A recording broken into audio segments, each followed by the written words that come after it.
Ahoy hoy gang, if this is your first time with us, welcome! And if you're joining us from a previous video, hey, we love to see it and I hope you're doing well. Fun on a bun! Futurama is back, baby! And now in convenient home video form! Before Comedy Central would pick up new seasons of Futurama, this was your final taste of the Futurama world, brought to you lovingly crafted as 4 movies of varying quality. I'll date myself here and say that I genuinely remember going to Blockbuster and renting these movies on DVD and playing them on my Xbox 360. Yeah, feel old. Feel real old. They would later be broken up into 4-episode blocks to air on TV, but for the sake of this review, I'm just going to look at them as the movies as a whole. And this wouldn't be the only show that would turn to a direct-to-DVD movie to conclude the series. Drawn Together would also attempt this in 2010, and that movie sure did come out. Had a beginning, middle, and end. Now, obviously, these movies came out almost 5 years after the series concluded on Fox, so it was wild that they were able to make these after half a decade and have them be so well received. So without further ado, let's get into it. What worked, what failed, what time traveling, D&D playing, evil leech invading, polyamorous tentacled relationships will be curtailed. Don't worry, you'll get your criticism fixed because it's time to review Season 6!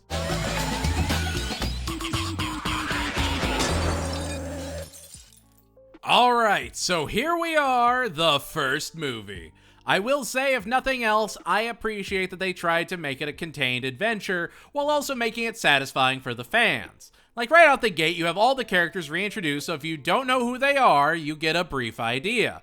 Also, the series was first canceled in 2003, right around when home internet had become more and more commonplace. By 2004, we'd see the switch to broadband internet, and in 2005, a little site called YouTube launched. Maybe you've heard of it. And all of this was almost 20 years ago. So much technological development happened in just 5 short years, so when Futurama came back, I appreciate that they gave it a considerable upgrade.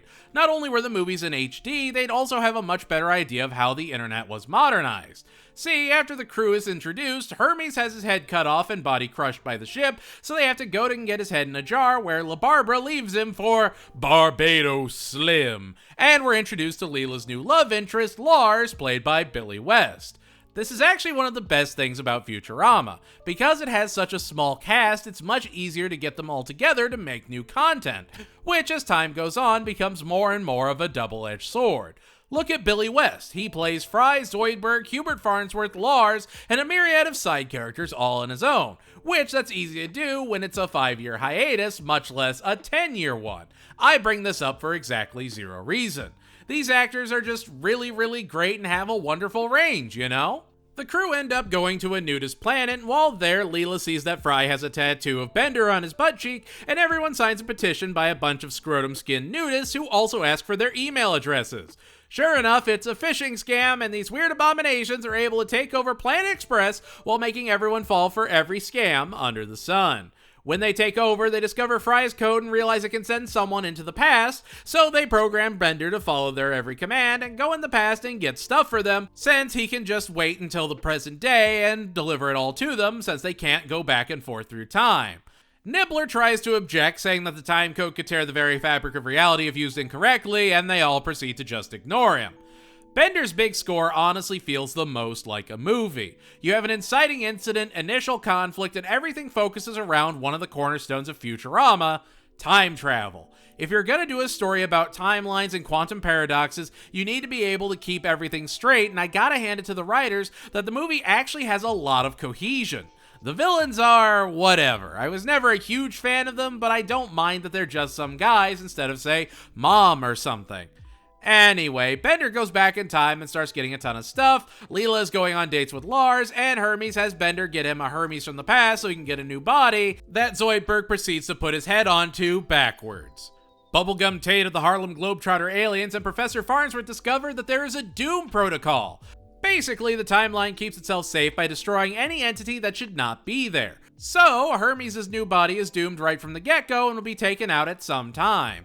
Lars and Leela get engaged, and Fry decides to run back to the year 2000 and live out a normal life. The Sackmen are rich beyond their wildest dreams and actually now care about the timeline, so they want to risk losing everything they've gained and decide to leave Fry alone until Bender tells them that he's obviously in the year 2000, and he proceeds to get sent to take him out. This is where things get all timey-wimey, and it's basically just a Terminator parody. Bender hunts down Fry, thinks he blew him up, and when he shows up at his own funeral, we find out that he hid one of his time selves in a cryotube while the other had his hair burned off and went on a global adventure, turning out to be Lars, who, now knowing that his time is limited, doesn't want to marry Leela and hurt her by dying immediately. We actually get to see how Lars lived his life in the year 2000, and it's honestly touching. He gets to spend time with his nephew, be with his dog Seymour, delivers pizzas, and just has a normal life, even working with animals and following a narwhal named Lilu that reminds him of Leela. The writers do a fantastic job of never forgetting about the emotional core of the series. It isn't action set piece after action set piece, or just incessant jokes until the credits roll. You can tell they had a genuine idea for what they were doing. Nixon ends up selling Earth to the Scroat Goats, and everyone heads to Neptune, where with the help of Santabot, Kwanzabot, and the Hanukkah Zombie, they plan to fight back with a very odd song. I didn't talk about guest stars much, but there are a couple. On top of Al Gore returning, we'd also see Sarah Silverman returning to play Fry's ex Michelle, Coolio as Kwanzabot, and new one, Mark Hamill as the Hanukkah Zombie. It's definitely a choice. I wish we had more Mark Hamill, but if this is it, hey, you know what? We take what we get. They go into their ultimate space battle, and Bender pulls a switcheroo with a doomsday device the Scroaties thought they'd stolen from Farnsworth, and that's when Lars reveals his terrible secret, and everyone knows that his time is limited. Bender put the tattoo back on Fry's buttocks after it was lasered off by Nibbler, and the timeline is seemingly okay now that everything is corrected. Oh, until Bender has a swarm of Benders run out of the basement, and they all start exploding one after another, causing a massive rip in the universe, where the movie ends. Fun fact, in the special features for this movie, they actually did do an animated Inconvenient Truth promo with Al Gore. It's the small things. Bender's big score is deceptively named, but overall super solid. I get that Bender is effectively the mascot of the series at this point and a lot of people's favorite character, but I just feel like there was a better name for this movie since he is a part of it absolutely, but it's really more about Fry than anyone else. This was your return to Futurama after 5 long years, and honestly, it showed that they weren't anywhere near done. Controversial take, but I actually think Bender's big score is better than the Simpsons movie that came out earlier that same year. It felt more dedicated to the series and the fans, and while not a theatrical release, still holds up incredibly well. Fantastic jokes, great through lines that make the movie feel like a cohesive narrative, and some fan service just giving Fry some time back to enjoy his family again.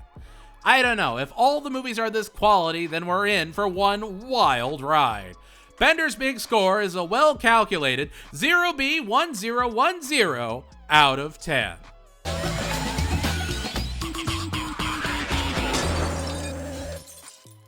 One of the smartest things Bender's big score did was set up a cliffhanger that could or could not be addressed. This provides an incentive for people that saw Bender's big score to rent or better yet buy this new DVD to show that there's still plenty of interest in the series. This movie would come out 6 months after Bender's big score and is a whole experience. So there's a giant tear in the universe, and while everyone was terrified initially, after a month of it not really doing anything, everyone just starts going about their normal lives again. Fry meets a girl named Colleen, played by the late great Brittany Murphy, aka Luann in King of the Hill, who reveals that she is polyamorous, and Fry would end up being the 5th boyfriend in her little cluster of lovers, with a 6th member added later on that understandably upsets Fry, who wants all of her attention. Amy and Kif get married, and Wernstrom and Farnsworth have their crews murderball fight each other to see which one can lead an expedition into the Great Unknown Rift. Sure enough, Professor Farnsworth wins, and the Planet Express crew go to the rift and send Bender to investigate it.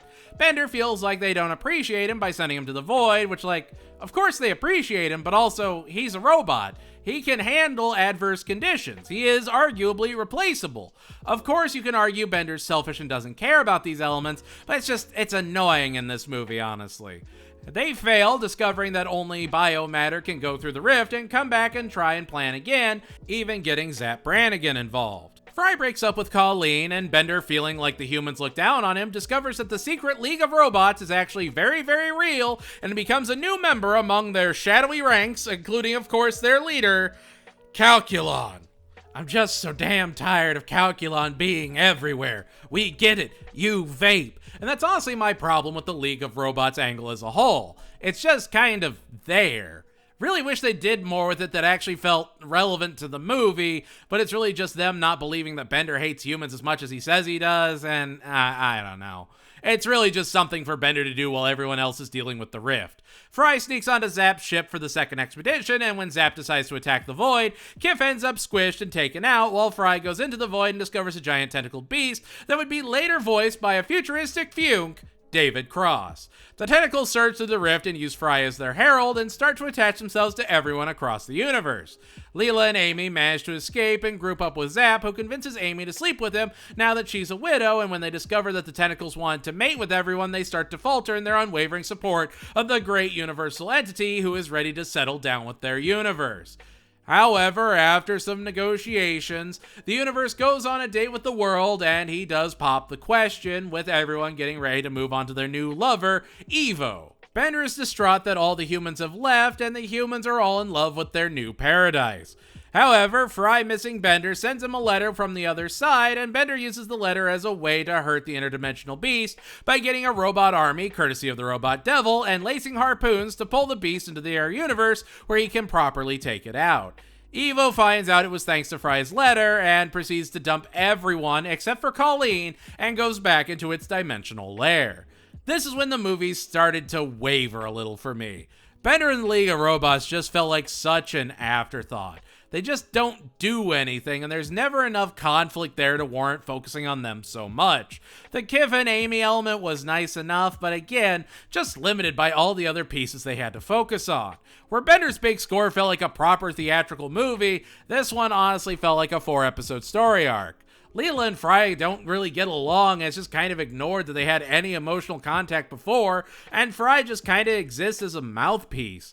There's no real emotional core, especially compared to the last movie, and overall it's just kind of fine.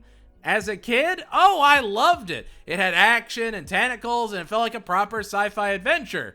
But as I got older and rewatched it, it just grew less and less thrilling. If it's your first watch through, I think it does an excellent job of drumming up drama and suspense, but by the time you get to the end of it and look back on it, the conclusion is just kind of bland. Which I get is the joke and very Futurama. It didn't land for me. It wasn't as blasé as the rest of those bland conclusions are. The acting is fine, the story is fine, and overall it's probably the third best movie of the bunch. The Beast with a Billion Backs is a right swiping 7 out of 10.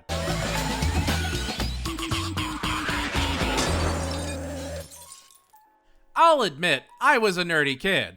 I was renting Futurama movies from Blockbuster. Of course I was a nerd. So when Bender's Game got announced and we saw all the trailers and everything promising this medieval adventure of might and magic based off of D&D, hey, kinda about this, here we go. Yeah, this is that fantasy, good stuff.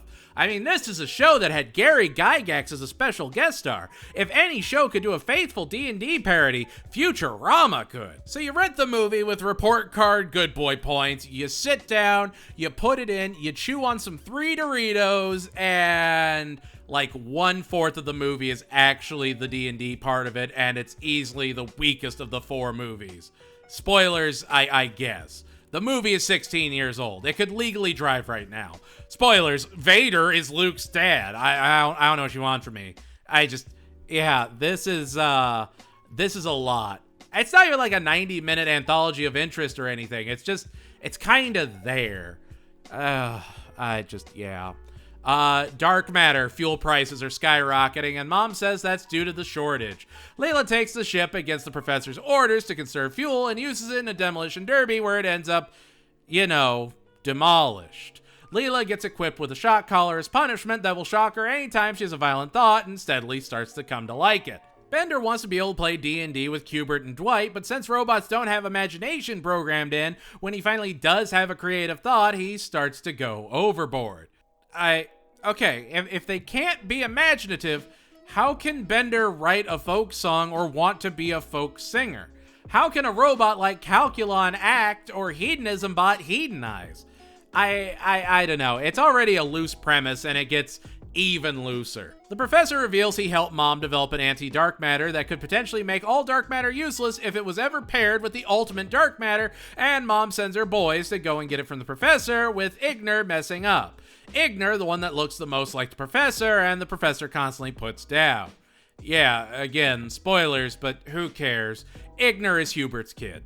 Anyway, when the brothers fail, they take Nibbler instead and take him to Mom's dark matter harvesting plant, where Leela and the gang have to get him back. What's Bender up to during all this? Oh, he's convinced he's an actual knight, and Fry had to stop him from taking out Leela's parents with a fake cone of cold, and now he's back at the Center for Criminally Insane Robots. Hope you enjoyed Insane in the Mainframe, because it's just more of that episode. Leela and everyone managed to get to Nibbler, who forgot to wipe their memories at the end of Bender's big score, and he reveals to them that Mom had kidnapped all his fellow Nibblonians and mined out the planet Vergon 6 Leela had found him on, thinking it had a dark matter deposit, but in reality it was just one giant Nibblonian outhouse. So now she's harvesting dark matter from the Nibblonians by feeding them chickens and prunes. D&D adventure, everybody! Oh, the wacky hijinks that will most assuredly be afoot. It's just annoying at this point. Did anyone really care about Mom's boys? Like, I remember thinking the reveal was a fun idea, and I still don't hate it, but did it have to drag on this long? Eventually, the dark matter resonates with the anti-crystal that Hubert swallowed so that it wouldn't be taken, and everyone falls to the floor and emerges in a fantasy world with Leela as a centaur and Fry slowly turning into this Gollum-esque character. They're tasked with putting together a team and stopping the evil Dark Lord Mom, and the anti-crystal becomes a D20 that every time they roll it, it has a different effect. I don't know, it's just, yeah.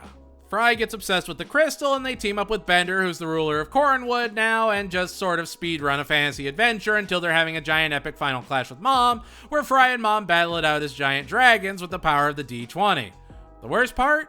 Mom wins in the fantasy world. She gets what she wants, and so when everything returns to normal, she goes right back to her ultimate scheme when Hubert begs for a hug from his son Ignor that swallowed the other crystal, and when they're brought together, all dark matter in the universe is rendered useless. Seems like a really big event, right? Sure would hate if it was never brought up again. Yeah, no, it doesn't matter. I mean, sure, the end of the episode has Hubert proceeding to use the Nibblonians to carry their ship home, but none of it matters. None of it. This one felt kind of like a scam, if I'm being honest. Bender's Game is basically just a spot the references fan adventure. You like Lord of the Rings? We got you, dog. You're gonna want for nothing. It's just fanfare, which is okay. It's just not amazing. The movie felt the most disjointed of the four and honestly had the most padding. The Hal Institute scenes went on for far too long and were just needlessly excessive. I don't know. It's not a bad special, but again, it feels like 4 episodes rather than an actual arc. I will say, and I didn't touch on this on the previous movies, but each movie does have some cool animation in the beginning. They do have a creative intro cutscene, and while the Into the Wild Green Yonder one is my favorite, this one is a kind of Beatles Yellow Submarine idea that actually works really, really well. There are things to love, they're just few and far between. There are good jokes, the character performances are again stellar. It's just so unnecessarily long. In the grand scheme, I'd honestly say this movie is largely unnecessary because even the show forgets it happened when we go into the last movie. Bender's Game is a fun yet forgettable D6 out of 10.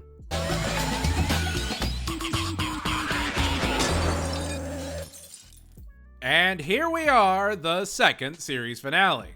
This would be the last movie and at the time believed to be the end of Futurama. So obviously it's gotta be this big grand adventure, right? Right? Hey, remember Amy's parents? Leo Wong is building a ton of casinos and paving over the natural land of Mars, destroying countless examples of wildlife, including a space leech that Leela tries to save even though it keeps attacking her. I'll admit the intro to this, as I said before, is my absolute favorite, mostly because it's Seth MacFarlane of Family Guy, American Dad, Brian the Dog fame, just singing as we see Space Vegas. Fry gets hit on the head and can all of a sudden read minds, Bender starts hooking up with Donbot's wife, and Leela wants to fight back against Leo's developments and save the planet, so she joins the Feminista protest group. Fry runs into Hutch, who's related to all the other hippie characters we've seen before, and he explains that Fry can read minds, but he has to keep it a secret or the Dark Ones will notice. So he decides to enter a poker tournament and win a ton of money with his newfound ability, where Bender is entering with just blind luck. Penn Jillette guest stars as the commentator. Fun fact, Penn Jillette and Raymond Teller would also guest star in the Mucha Lucha movie, The Return of El Malefico, alongside Tim Curry. Padding is your friend. Bender manages to beat Fry, and Donbot figures out that Bender was having an affair with his wife, and he makes them dig their own graves. And then in the next scene, they're perfectly fine. I get that that's the joke that robots can't get shot to death, but Leo continues his resort expansion and wants to make a planetary-sized mini-golf course, and we learn about how Amy became a mini-golf playing fiend just to impress her family. While they're scouting the galaxy for the golf course, they come across a dwarf planet that seems to have new life developing on it, but Leo paid Hubert a lot of money, so it's gotta go. Fry gets introduced to the Crazy Fellows and Number 9 Man. I know I never talked about it before, but much like Alienese, if you go back through the series, you'll see a guy with a big 9 on his robe and a tinfoil hat. He shows up quite a few times, but now he actually has a speaking role, and he warns Fry that Leo has to be stopped at any cost, otherwise the Dark Ones win. The Purple Dwarf can't be destroyed. So, naturally, Fry joins Leo's organization as a security guard to try and usurp things from within. Meanwhile, the Feministas accidentally take out the headless body of Spiro Agnew and are on the lam. But, because of their notoriety, they get more members and even steal the Planet Express ship to help with their schemes. Fry idiotically tells Frida that he plans to save the Violet Dwarf and is secretly on the side of the Feministas, and so when Frida goes back to their base and the leech is able to read her mind, he discovers that there's someone else that must be stopped and takes Frida out for a trouble, with the Feministas thinking Fry did it. Bender bugs the Feministas' phone since they needed something else for him to do, and Zap is able to capture them and get them sent to jail after the Honorable Chief Justice Snoop Dogg and his most righteous compatriots find them guilty. Snoop Dogg being played by, of course, Snoop Dogg. Fry is given a device that will take out the Dark One and save the universe, and when it's up to him to blow up the Violet Dwarf, he realizes the only person that makes sense to be the Dark One is himself. I actually really love this twist for him. No matter what Fry was trying to do, he kept screwing up and thinks he's been the one hurting people. It's understandable he'd think he was the Dark One, but when he activated the machine, sure enough, it's actually the leech that's the Dark One because, of course it is. The dwarf turns into a giant space manta ray with all the previous extinct creatures in a terrarium on its back, and even takes in a now dead Hutch so it can save humanity when they go extinct. Everyone then has to run from Dupe and Zap Brannigan, and as they come upon a wormhole, Fry and Leela kiss before heading into the unknown. Where Beast with a Billion Backs felt like it had too much unnecessary padding, I'll admit I actually really enjoyed Into the Wild Green Yonder. It had a very specific purpose, and it felt the most like a good 4-episode stretch of Futurama. It never quite felt like a movie and never quite like just a show. Its set pieces were much smaller, there was fewer giant space fights, and it felt like a loving send-off to the characters when they didn't know if they'd ever be back. The jokes are definitely stronger in the first half since the second half is so story-heavy, but as a movie I can obviously give it a pass on that since that's, narrative structure. That being said, Leo Wong was just in too much of the episode.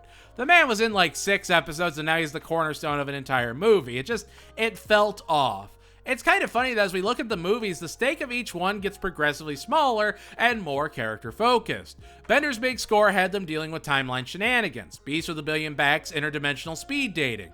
Bender's game was the conflict with Mom and the erasure of dark matter that was never brought up again, and Into the Wild Green Yonder gave Amy closure with her dad, had Leela trust Fry without a doubt, and Bender, I don't know, was there, I guess? If you marathon all 4 movies, Into the Wild Green Yonder definitely feels like a relaxing come-down.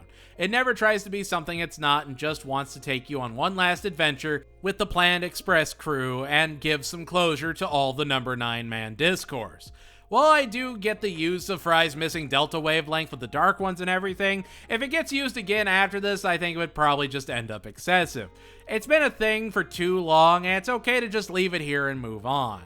If this is where the show as a whole ended after these 4 movies, I think ultimately I could still walk away satisfied. Was it as good as The Devil's Hands Are Idle Playthings? I don't think so personally, but again, they had to fill a lot more time here, so of course, there's gonna be more padding. That being said, Into the Wild Green Yonder is a chi-expanding 8 out of 10.